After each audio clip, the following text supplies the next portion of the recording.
What's up, guys? Mickle here, and I have a fascinating episode for you today. Since the end of the Ripple SEC case, we finally see Ripple getting more confident in actually talking about some of the things they're doing behind the scenes. Well, in this video, I want to share with you a Twitter space that happened just the other day that David Schwartz actually joined and talked about some fascinating topics, including large banks building stablecoins on the XRP ledger and XRP one day becoming a world reserve currency. Guys, this is one of the most fascinating spaces, one of the most fascinating interviews I have seen of David Schwartz in a very long time. This is one you're going to want to stick through the entire thing. You are definitely cutting yourself short if you miss out on any of this. This was absolutely awesome and one of the best things I have seen in a while. Like always, your support means so much to this channel. If you enjoy these episodes, make sure to take a quick second to like this video and subscribe to my channel. It's really going to help me out so much. Also, if you ever need a good place to buy some XRP or the Flare token, make sure to check out my favorite exchange up down in the description of this video. With that said though, let's jump right into it, and I hope you guys enjoy the content. So I want to start this video off with the first clip, and the beginning of this is a little slow, it's a little dry, but just wait until you get to the end, because David Schwartz talks about something that the XRP community has been speculating for a while now on, and that is, when are large banks going to start using the XRP ledger? He actually answers this directly at the end of this clip and talks about what actually caused banks to stop working with Ripple. If you've been following this channel for a while, you would know that I was saying that of course banks had to hold off because of the SEC case. Well, David Schwartz actually talks about this directly in this clip. This is absolutely fascinating, and just listening to this made me so bullish on everything coming in the next couple years. Listen up to this. Dark horse.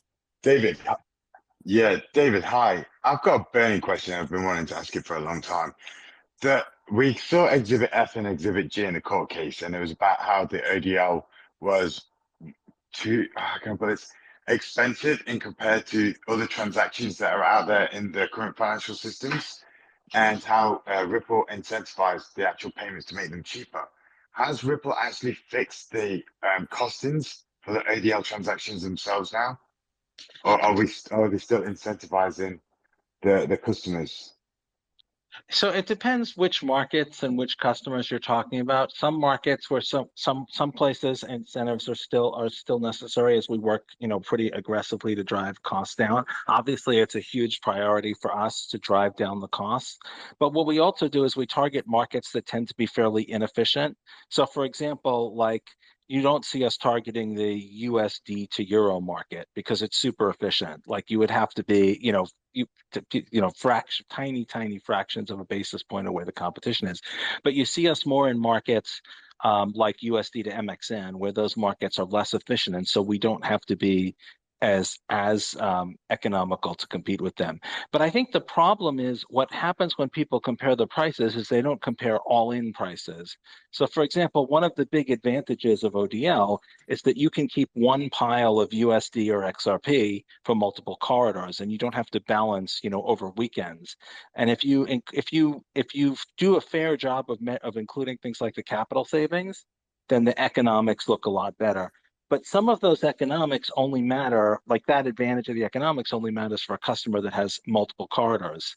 So it's also, to some extent, us targeting customers that have needs that it matches. So that's one of the reasons why we pivoted from banks. In the very early days, we thought the right targets for ODL were banks, and we pivoted to non-bank financial institutions and sort of payment services companies because they have a higher cost of capital. And so those capital savings, and of course the ability to perform transactions on weekends, 24/7, 365, those other benefits kick in. But the economics are complicated.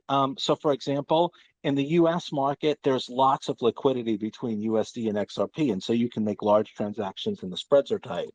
Whereas like in Philippine pesos, there isn't as much sort of native liquidity.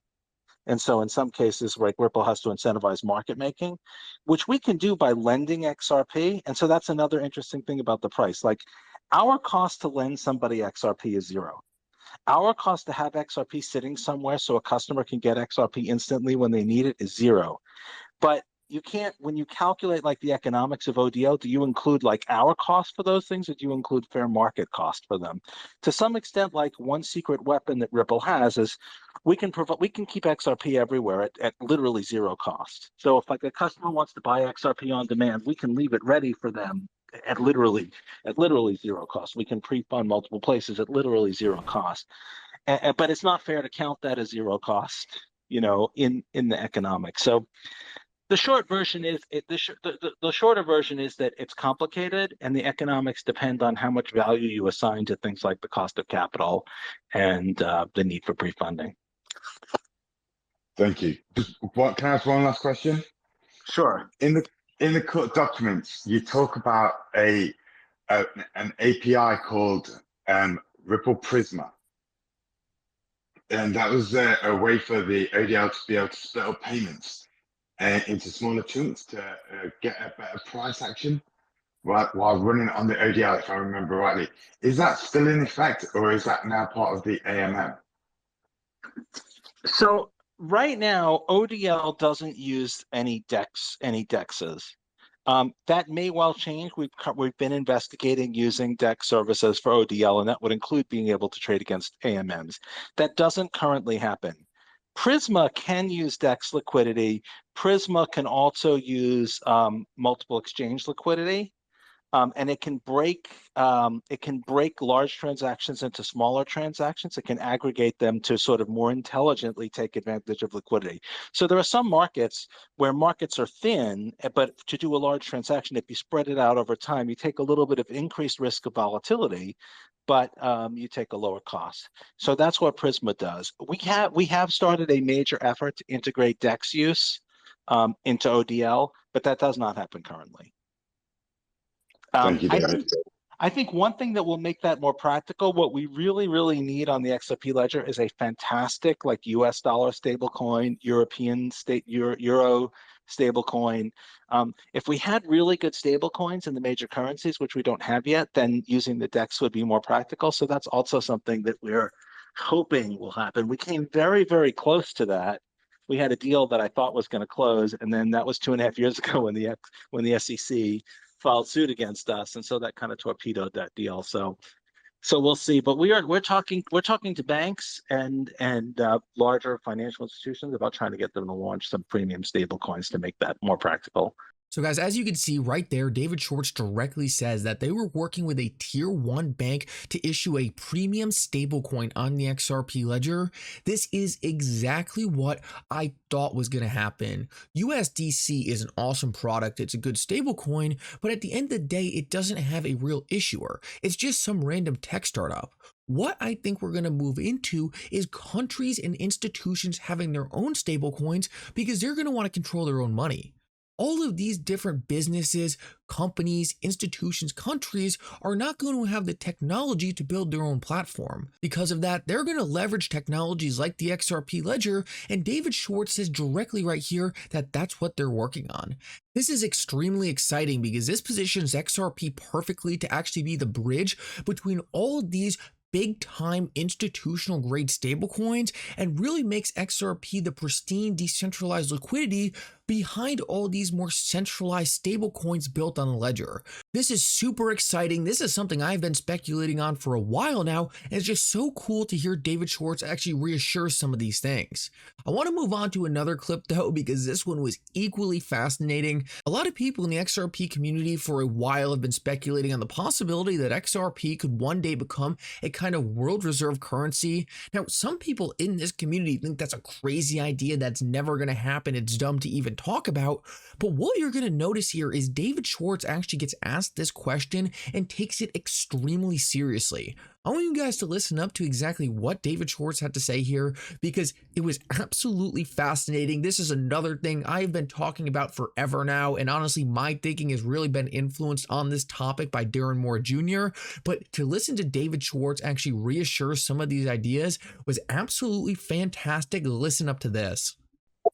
Do you believe that there can be two existing world reserve currencies to simultaneously exist? I do, and I think that could happen. I think it's quite realistic that a lot of the world is just done with the dollar as their reserve currency. And I think that there's a lot of places that are willing to try something else. And one of my scenarios, and I don't think it's going to play out quickly, but like one of my wild case success scenarios for a digital asset is if countries start to realize that the US dollar is not going to be the reserve currency forever. Other things are going to be the reserve currency. And and the same thing that we saw with banks. Like people, when we started selling software to banks, people would say to me, why would a bank use something that like you guys were selling them when they could use something that was like made by banks? And what they didn't realize is that you know, only like 10 banks in the country, on the planet, are Deutsche Bank, HSBC, Credit Suisse, JP Morgan Chase, like the ones who would build a system that the entire planet would run on. For the rest of the banks, that's 6,000 smaller banks, those are their biggest, strongest competitors. Those are the entities they hate the most. They would not want to use the system built and maintained by them because it's going to be biased in favor of them, their biggest and strongest competitors. And I think the same thing could happen to nations. Like every nation would love for their currency to be the world reserve currency. That's helped the US, that's grown the US economy, quote unquote, unfairly by leaps and bounds for decades. And every other country would be like, yeah, we'd like to have the world be the world's reserve currency. But the only countries that could possibly pull it off is the US holding its position, maybe the EU, maybe Russia, maybe one or two others. But realistically, most countries know that if there's going to be a new world reserve currency that's a country's currency, it's not going to be them. And so they might actually prefer a currency that nobody can control to one that's controlled by their largest geopolitical rivals. And so that's like what I think is the biggest possible success scenario for digital assets. If these countries are like, okay, well, the US dollar can't hold on forever, but it's not going to be our currency because no one's going to want to repeat the US dollar scenario. Nobody but the EU wants the EU to replace the dollar, right? Nobody but Russia wants the ruble to replace the dollar. Nobody but China wants the yuan to replace the dollar. So maybe they could settle on a currency that nobody could control rather than one controlled by their most powerful geopolitical rival. So if you want a success scenario, that's the one that I think is the most likely. But the money question is, how do you get everybody to agree? Well, I mean, they might agree if the alternative is that their geopolitical rivals force some new replacement for the dollar that's not, if they just replace, the old boss with a new boss. If the choice is no boss, if that happens to make a bunch of cryptocurrency people rich, I don't think they're going to see that as too much of a minus. So guys, as you could tell, we have not seen an interview like this from David Schwartz in a very long time. You can tell that since this case is over, he is much more comfortable sharing some of these things Ripple is doing behind the scenes. And I just thought his comments in that clip are so telling. I really do believe one day we are going to move to a world where all these different countries right now that are being forced to use the US financial system aren't going to want to use it anymore. We have seen the US weaponize the financial system against almost every single country out there. And at the end of the day, these countries are taking that right now because they don't have any other choice. But as we move to an internet of value, and as these countries and institutions all over the world are given choices on whether or not they're going to be subjected to the US financial system that's being weaponized against them, they are going to look to other solutions. I think in the future, we're going to move to a world where there are multiple different reserve currencies out there, and countries use their own currency a lot more than they're using them today. I think in that future, just as David Schwartz says here, all of these countries are going to have to look for different technologies, different assets to create a decentralized, neutral, level playing field to exchange value. I have a feeling every single day the people at Ripple, people like David Schwartz, are positioning XRP to be that asset. And I think the simple fact that he is actually speculating on this and talking about this in this interview really shows this is not some pie in the sky dream. This is not something that's just random hopium hype. This is something he is working to achieve every single day. And honestly, this just makes me so much more confident on everything we have been talking about for a long time now. Anyway, guys, I hope you enjoyed this update. A little bit different, but honestly, these are the interviews. These are the clips that are so important to lock into and pay attention to. I hope you guys enjoyed it. And for now, Mickle out.